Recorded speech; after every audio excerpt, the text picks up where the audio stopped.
Hello and welcome back to the channel. Today it's time for the Tropical Torpedo.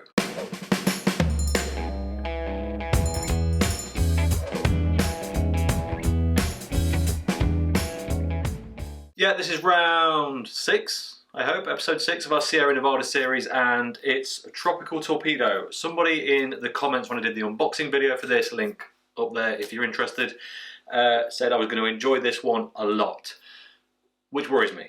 Because every time I'm told I'm really going to like something, I'm normally over amped up on expectation. So for all intents and purposes, I'm going to hate it. I don't like this. Don't like this at all. Not really. Of course, we're going to wait until we get into it to find out. I'm just trying to give quite a neutral mindset on it. So yeah, Sierra Nevada Tropical Torpedo, Tropical IPA, 6%.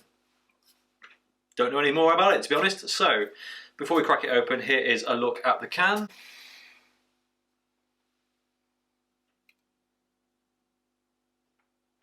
Can's orange and yellow, the lighting's orange and yellow. I'm pretty yellow, so I was going to make a point there and I don't know what it was, to be honest. So let's get a glass and get it open.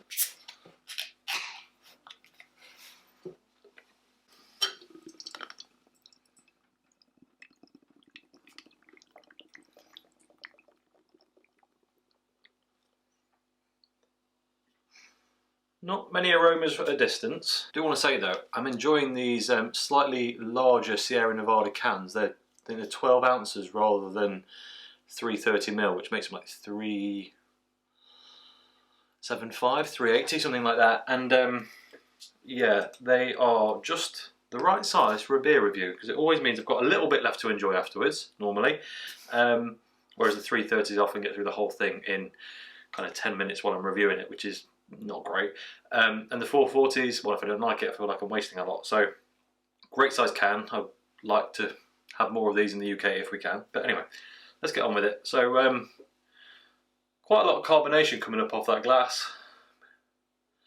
There's it's hazy but not overly. It's not a complete fog fest. It's just fairly hazy. If you can see that.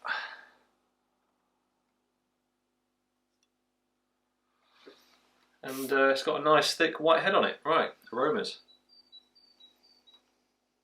Instant grapefruit, mango. Proper, I don't know, fruity IPA bag. It's called Tropical IPA, so we're kind of expecting those flavours. Maybe a touch of pineapple, but not really. Definitely some lemon orange. Very hoppy on the nose, not much malt coming through. Ever so slightly chlorine-y. Now, I'm not saying that in a bad way. It's just, you know that aroma when you stand outside a swimming pool? If you diluted that down to a tiny bit and mixed it in with those other citrus fruits.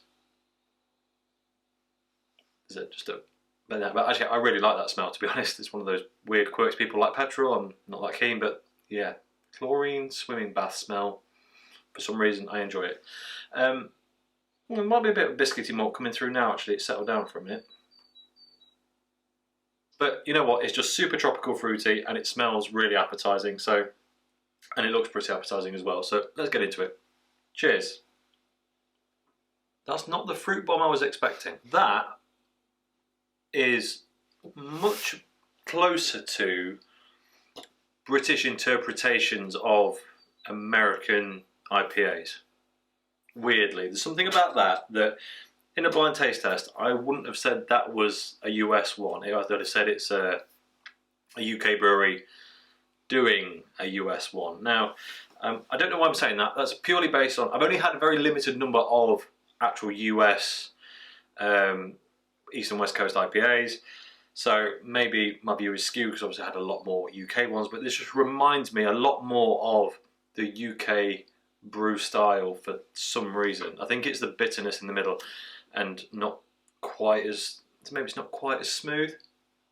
I mean, it's not harsh, by the way. I mean, you know, there's some UK American style IPAs that are trash, to be honest. For me, anyway, I don't like them at all. Trash is a hard word. I'm not going to say which I think are trash because that's not really fair. It's just my opinion. They're really not my bag and I'm just not that keen. This doesn't have the sharpness of those. It's just maybe a bit sharper than what I was expecting. Now I'm conscious of how much I drank of this already without going through all the proper tasting notes. So, and the fact that I have drunk that much of it probably suggests that I like this more than maybe I'm letting on, which is probably true. I do actually quite like this. It's just not what I was expecting from the description, shall we say. So, top to bottom, initially a bit sweet on the tongue, and then kind of a piney, bitter dryness. And that then spikes into, not a juice bomb, but you just get a lick of juice and pine at the same time. The juiciness is not super sweet, it's grapefruit, pineapple, bit of mango in there, those kind of flavours. It's not sour and it's not too bitter, and the pininess stays with it. It's very neutral, which actually I like a lot, because sometimes when they go too sweet, it starts to... you enjoy it for one, but then it's not really a sessionable beer. This at 6%, well, it's certainly not a session beer, but you could definitely have 2 or 3 without getting bored and becoming a bit sickly. So, and then after that kind of middle phase, dries out across the middle of the tongue again. And then you're just left with a grapefruit, sweet lemon kind of combo, touch of mango in there, just left as a residual taste once you've swallowed it. Nothing else really happens. It's quite clean on the finish. And now I'm talking a bit of pininess and a bit of the malt biscuitiness is starting to show itself. Just a tiny bit, but really they're not prominent features. So I think that's about it for the taste test. Let's take a look at the can. As always, family owned, operated and argued over. Sierra Nevada Tropical Torpedo Tropical IPA, Sierra Nevada Brewing Co., Chico, California, Mills River, North Carolina, alcohol 6% by vol. Government warning as usual, don't drink if you're pregnant, and again, that's all that's on it, please recycle. So it's 6%, that's a solid beer, that's really good. I really enjoy that. Where would I place this? I certainly prefer their original pale ale more, but this is better than the California IPA.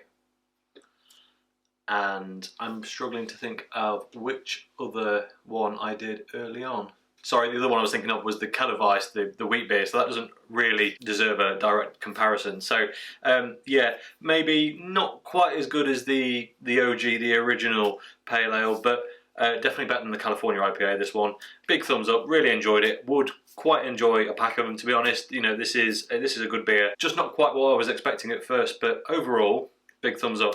Let's see if it's changed at all while we've been sat talking. So the aroma's possibly got a bit grassier. Kind of the pine sweetened off and started to show itself in the aroma a bit more. It didn't really reveal itself all that much in the first place. Everything's just sweetened off on the nose a touch. But other than the presence of the kind of grassy pine bit, nothing much has changed. And then a few more of the malts at the end. This happens a lot with IPAs, and I think this is as your taste buds become accustomed to this slightly bitter, acidic, tropical fruit flavours, you acclimatise to it, and then those malts and piney bits start to show themselves a bit more in detail.